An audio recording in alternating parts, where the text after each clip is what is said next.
Bendiciones a todos los que sintonizan este mensaje del Ministerio El Sonido del Futuro. Pausa y reflexiona. En el libro de Lucas capítulo 2 versículo 11 la palabra nos dice: os ha nacido hoy en la ciudad de David un Salvador que es Cristo el Señor.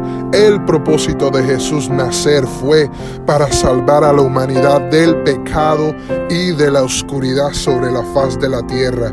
De igual manera, cuando Jesús llega a tu vida, Él cambia todo lo que hay dentro de ti, fuera de ti y a tu alrededor. En el nombre de Jesús, amén y amén.